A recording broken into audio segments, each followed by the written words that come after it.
O Evangelho de Roma, nas cartas de Paulo, um ensaio acadêmico, reforçando o conceito flaviano em relação à estrutura política, por meio propagandístico de enaltecimento ao domínio do Império Romano. Este é um ensaio que se consolidará no meu artigo O Evangelho de Roma nas Cartas de Paulo, um projeto político-religioso de poder. Artigo acadêmico, José Alessandro Neves Aquino. Abaixo minhas referências, aqui o abstrato ou o resumo. Então, como o meu público não é totalmente um público acadêmico, erudito, nós vamos tentar falar aqui usando uma linguagem à medida que vocês possam participar e até levantar questões. Tudo bem? Pois bem, vamos então à apresentação do meu resumo. E você que vai assistir, faz o seguinte: printa minha tela de novo e jogue no IA, como é que é o nome? IA, inteligência artificial, e veja se você vai achar aqui uso de inteligência artificial. E aliás, plágio. Tudo bem? Então eu fiz questão de exibir a tela para que os detratores tenham a oportunidade já de começarem a sofrer uma diarreia cerebral com o meu trabalho. Vamos lá. O presente ensaio, portanto, um ensaio acadêmico. O presente ensaio pretende investigar internamente a teologia histórico-política. Então, nós temos um objeto da nossa investigação. Vou dar um negrito aqui só para você entender, depois a gente tira, ok?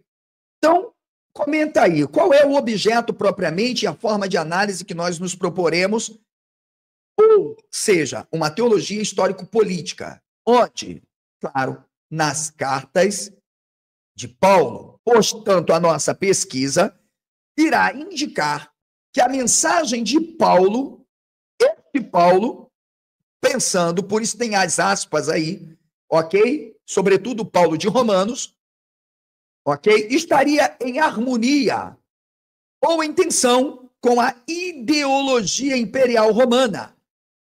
Se a busca pelo Jesus histórico atravessou séculos de debate, gerando diferentes resultados de impossíveis reconstruções do Jesus real, portanto, isso aqui não sou eu que afirmo, ok?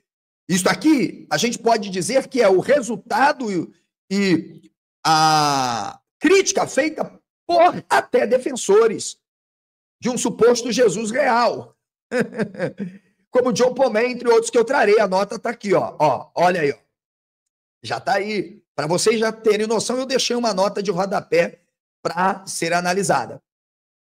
Que, por sua vez, é um Jesus inalcançável. Espera aí, professor, o que tem a ver Jesus? Logo aí na introdução, o assunto tem a ver com Paulo.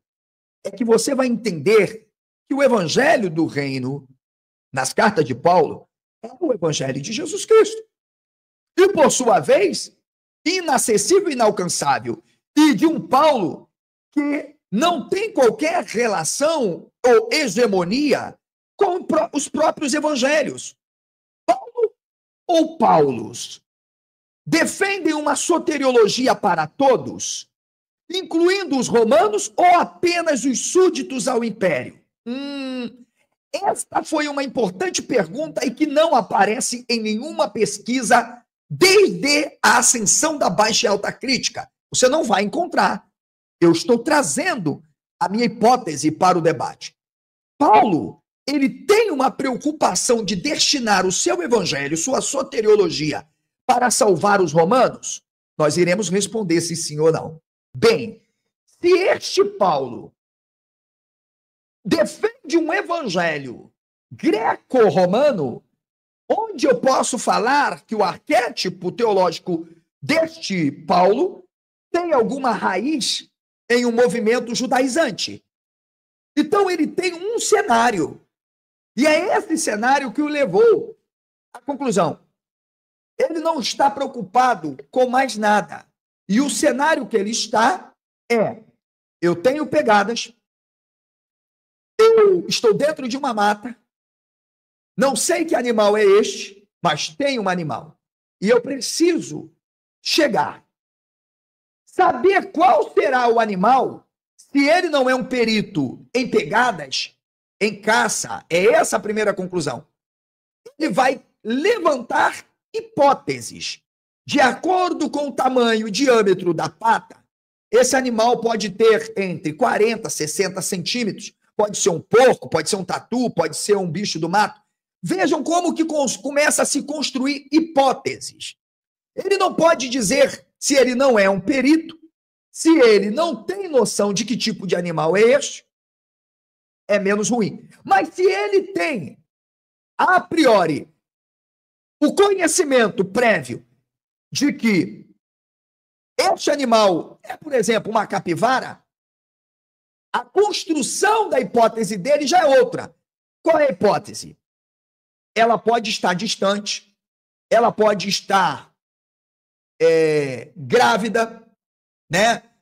Ela pode ser um macho, pode ser uma fêmea.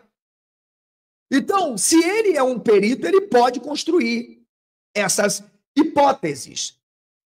O professor, mas o que isto tem a ver com a proposta? É que os evangelhos, eles foram escritos dentro de um contexto, com muitas cenas.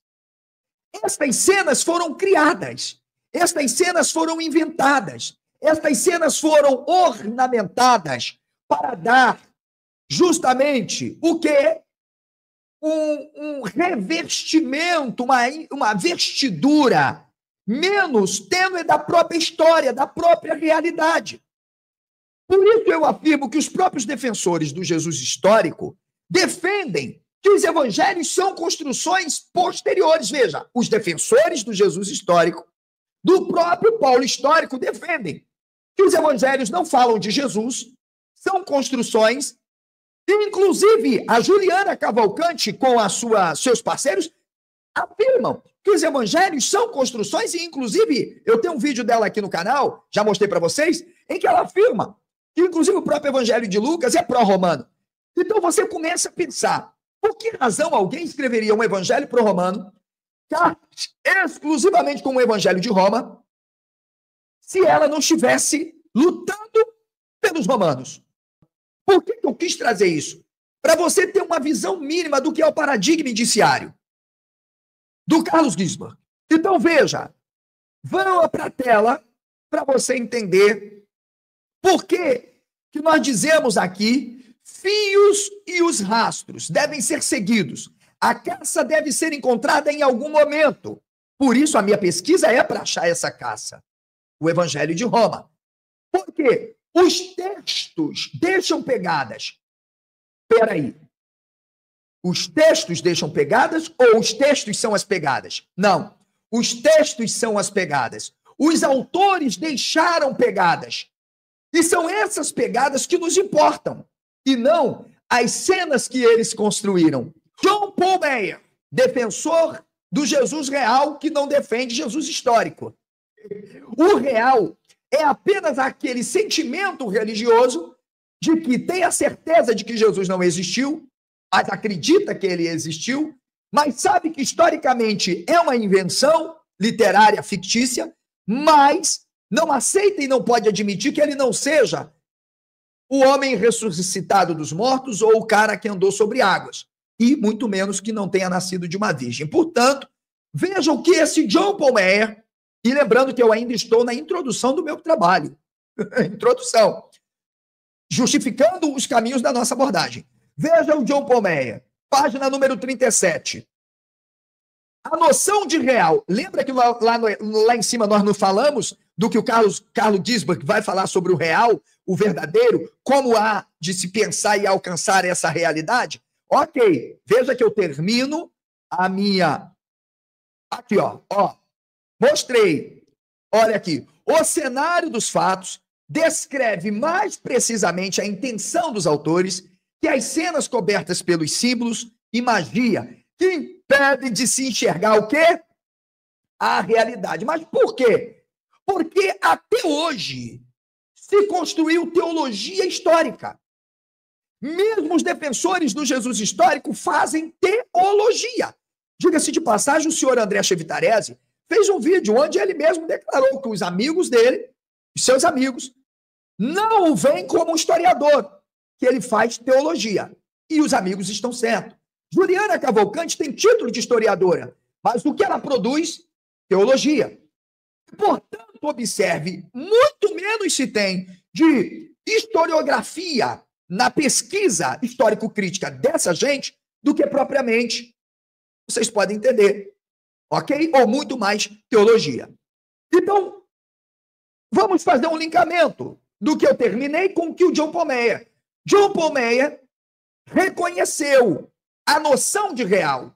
O que ele diz sobre a noção de real? Ele diz que a noção de real é enganosa e deve ser distinguida com cuidado. Quer se trate, olha isso aqui, da história antiga ou moderna. Continua ele. Na pesquisa histórica, existem diferentes gradações do sentido de real. Parabéns para o padre John Paul Meyer.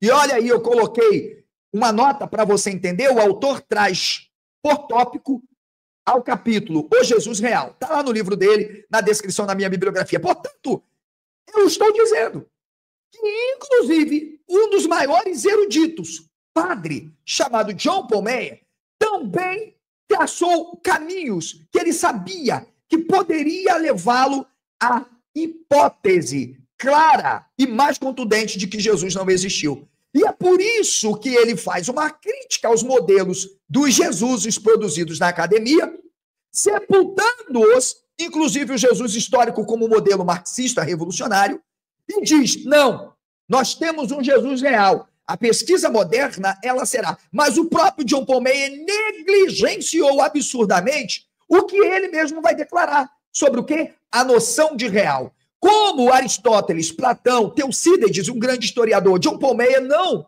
dá uma citação sobre como eles faziam. Eu dou.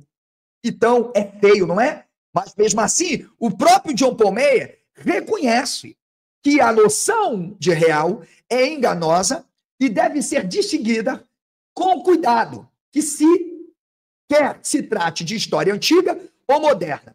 Na pesquisa histórica existem diferentes gradações do sentido de real, e ele acertou. Por quê?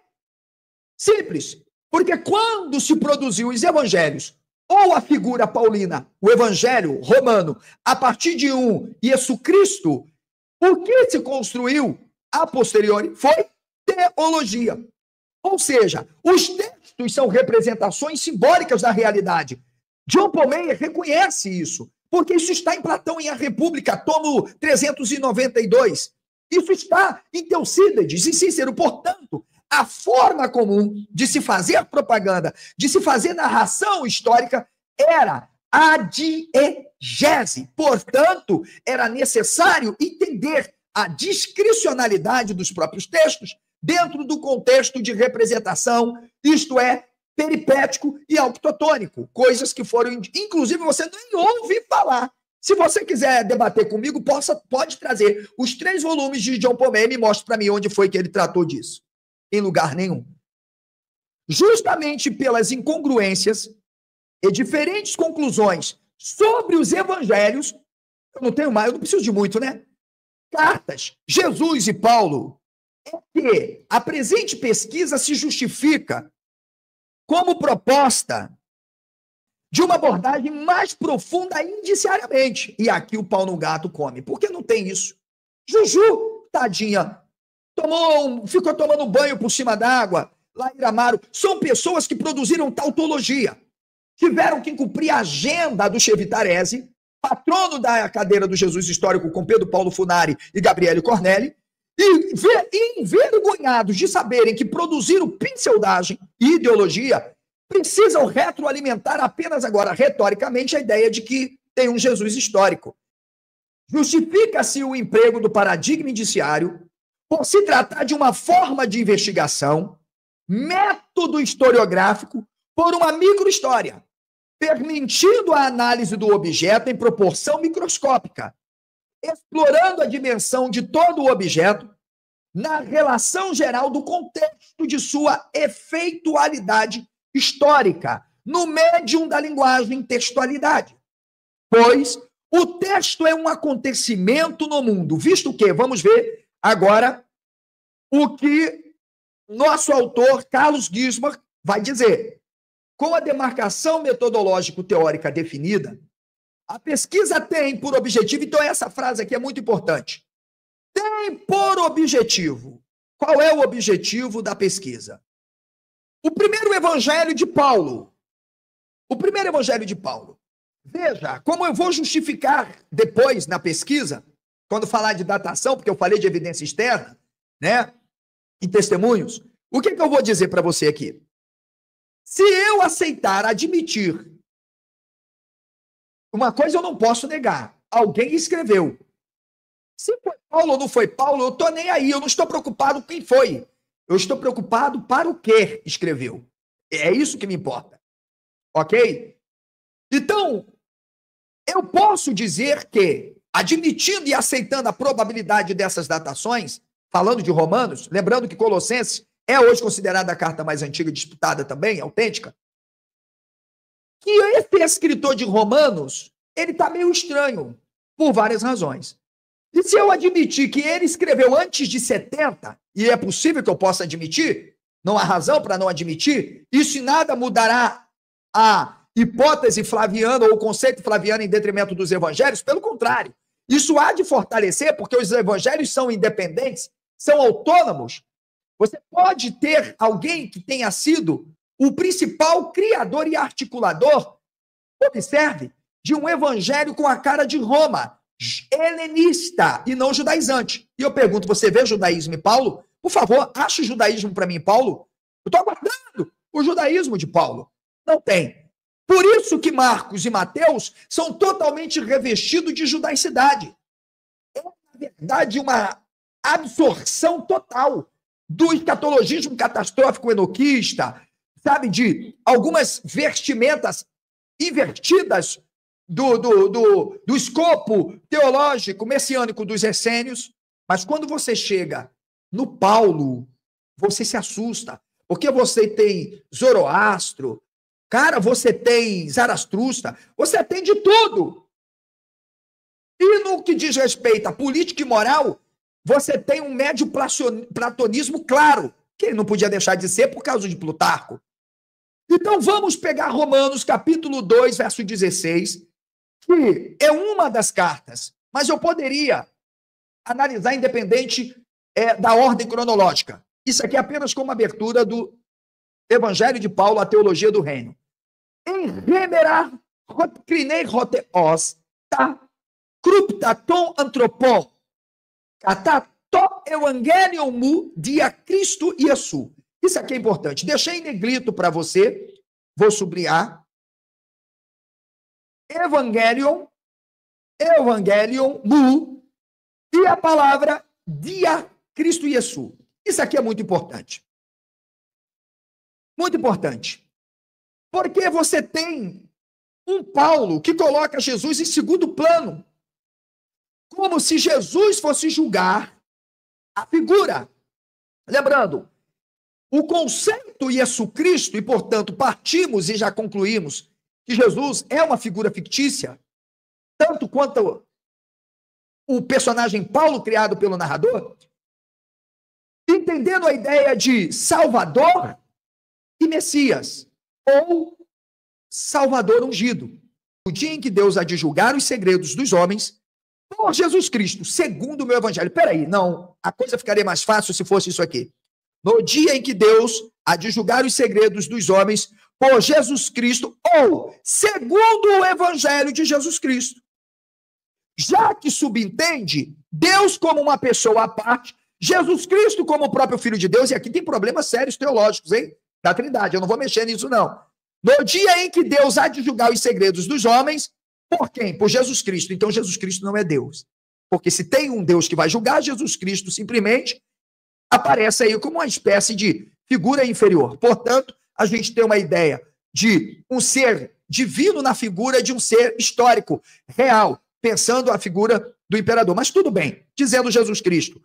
no dia em que Deus há de julgar os segredos dos homens, através do evangelho de Jesus Cristo. Mas não, a gente tem o contrário. No dia em que Deus há de julgar os segredos dos homens, por Jesus Cristo, segundo o meu evangelho. Significa, o que Jesus disse ou não disse, pouco importa. E aí tem um problema, porque o evangelho de Paulo, senhores, tem que ser pensado como um evangelho primário, porque o que vem depois não é o evangelho de Paulo. E aqui eu tomo o doutor Oswaldo Luiz Ribeiro, novamente, de forma brilhante, quando ele diz: quem lê Paulo não chega nos evangelhos, quem lê o evangelho não chega a Paulo.